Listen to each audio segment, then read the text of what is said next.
Hello there, I'm Sarah Jewell. This summer I am working as a licensed lay worship leader and leading worship at 2 churches every Sunday morning. So for the whole 10 Sundays that I'm covering, I'm doing the theme of the Summer of Love. So every Sunday I look at a subtopic, a subcategory of love, which is a really big idea. So I'm going to break it down. Last week we did kindness and mercy, and this week it's justice and peace. So here is the message I delivered this morning about justice and peace. Here's a list of the major news stories from the Friday evening news cycle. The decision not to search a landfill for the bodies of 2 missing and murdered Indigenous women. 6.3 million Ukrainians are refugees due to war. Asylum seekers, most of whom are from African countries, are forced to sleep on the streets in downtown Toronto because there aren't enough beds in the shelters for them. A tornado touched down in a residential area of Ottawa. Torrential rain flooded urban Montreal. A young firefighter was killed working on one of the wildfires, one of the 400 wildfires burning in British Columbia. The drought in BC is almost at critical level. Rescue missions are underway because of the flooding, again, in Pakistan. Writers and actors in Hollywood are on strike. The strike at the Vancouver port is over, and affordable housing remains a concern. Every single one of these stories is about justice, about fairness and equity and dignity. Everything is justice. It was very, very challenging to write a sermon, a 3-page message about justice. And I'm supposed to be writing about peace too, but justice is just everything. So you're hearing version 5 of the messages I wrote over the course of 3 days. Apparently, to do justice to justice, it requires at least a month of Sundays to unpack and discuss this subtopic of love. But I have 1 Sunday and I have 3 pages, so I'm just going to say that everything is justice. Justice and peace. That's it. Not really. But I want you to watch the news and hear the stories and go on your trips and witness everything that you see and hear using the filter with this knowledge that everything is about justice, about fairness, about kindness, about respect. It turns out justice is everything when it comes to the Bible and our faith. Amos is one of the minor prophets. Minor prophets aren't less important. They just have books that are shorter than the major prophets. And from Amos, we get this. Let justice roll down like waters and righteousness like an ever-flowing stream.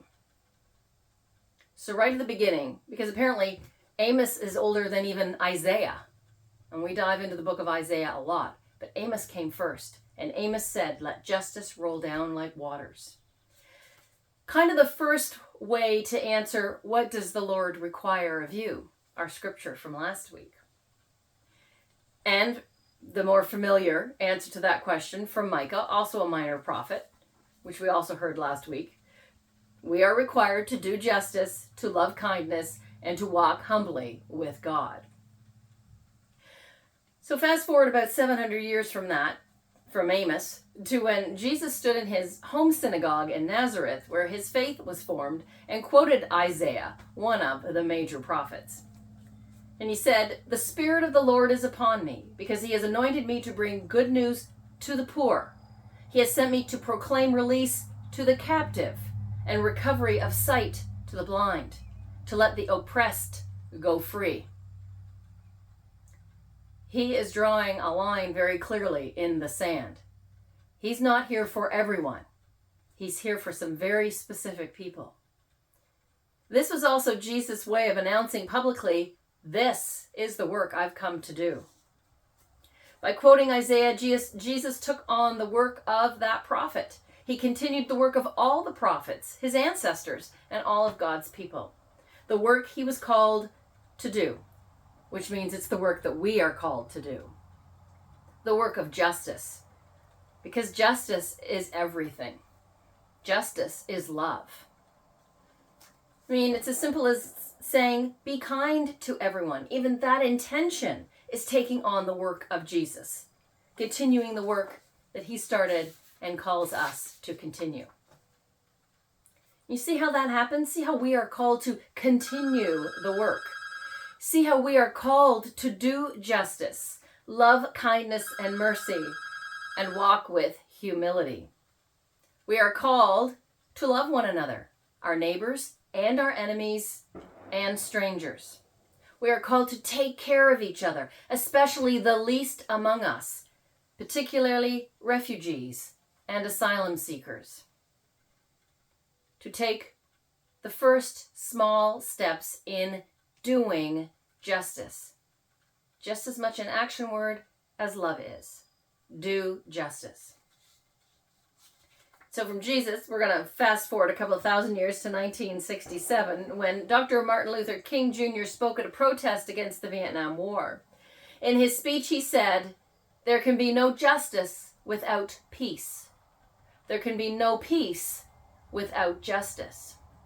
So no justice, no peace, no peace, no justice.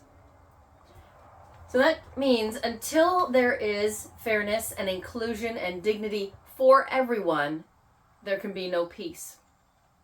Until there is harmony, wholeness, prosperity, and the absence of conflict and violence for everyone, there can be no justice. Justice is a way of being right in the world, being in right relationship with each other.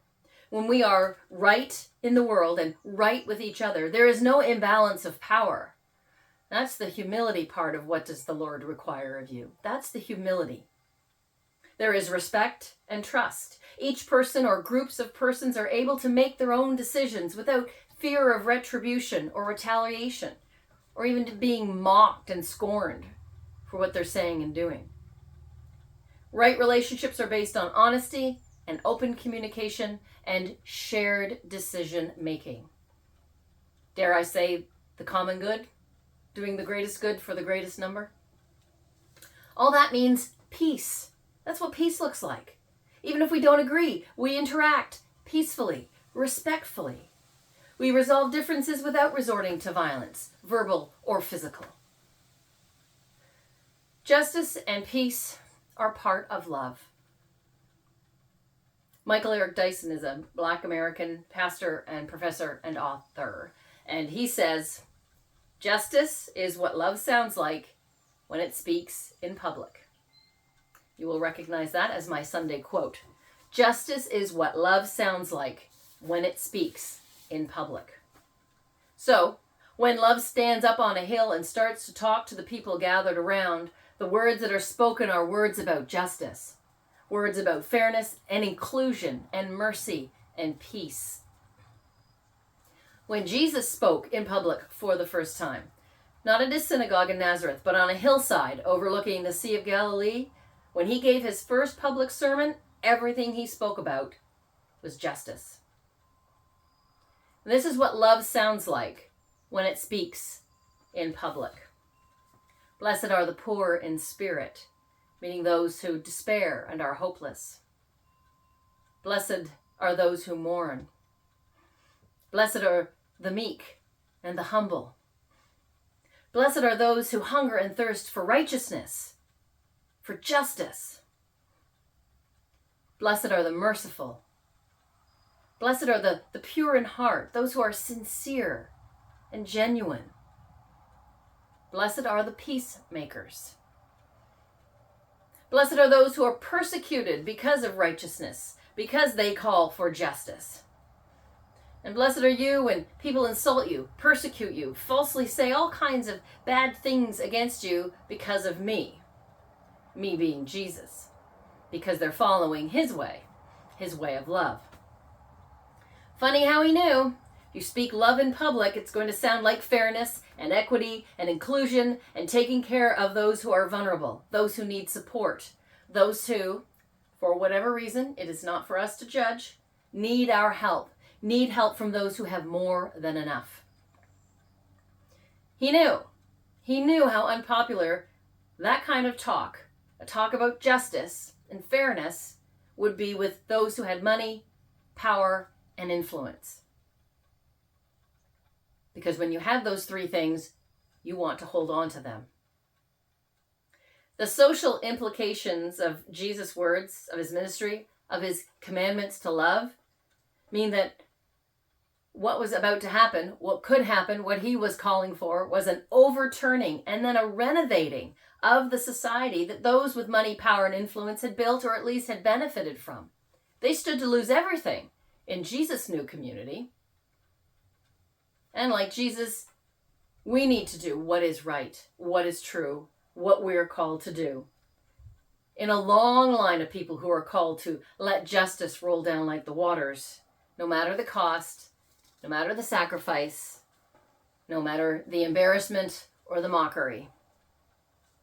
Jesus knew, just as we know, not everyone shares in prosperity or abundance, meaning money, which means food and shelter, but also health and security and peace. All of those things bring peace into someone's life and lets them reach their full potential when they're not worried about food and shelter and health care and whether they're safe or not. So Jesus called upon us, commanded us really, through love as an action, to alleviate the condition of those who are suffering, to raise them up just as we are already raised up. And there are examples of that happening from our newscast as well. And as soon as I wrote that line, one popped right into my head. A group of carpentry students in Halifax stepped up to build a ramp for a young man who uses a wheelchair, I think because of either cystic fibrosis or cerebral palsy. He really didn't have an easy access to the world outside his home because he was lacking a ramp. So they built it for him at no cost to him. They had enough to share, time, skill, and materials, and they built what he needed. He needed a ramp, but what that ramp gives him is freedom. That is justice. That is fairness, a sense of security, peace. All of it is love in action. In his book about the Beatitudes, Canadian spiritual writer Donald Schmidt reminds us that these blessings were understood by Jesus' audience, Jewish peasants just like he was, one Jewish peasant talking to a whole bunch of other Jewish peasants, to be present tense possibilities, here and now possibilities for those who follow Jesus and live in his new community. He was saying, we can do this now. Let's get started. All we need is love. Maybe he sung a few verses of that from the hillside. But Schmidt also says they remain as guidance and motivation, as a way to live for our times as well. And perhaps we need them even more so now. This is what Schmidt wrote. We can know we are on the right path when we seek to bring about peace and justice in our world. We can find comfort when we are grieving and hurting. And at those times when people are putting us down for our adherence to living the gospel, living by the law of love, we can feel assured that despite ridicule, we are on the right path and our lives are expressions of divine love. So, if our lives are expressions of divine love, we are called to know that justice is what love sounds like when it speaks in public. May these words be wisdom and inspiration for our living. Amen. Thank you for watching this, and I will see you next Sunday. Have a great week.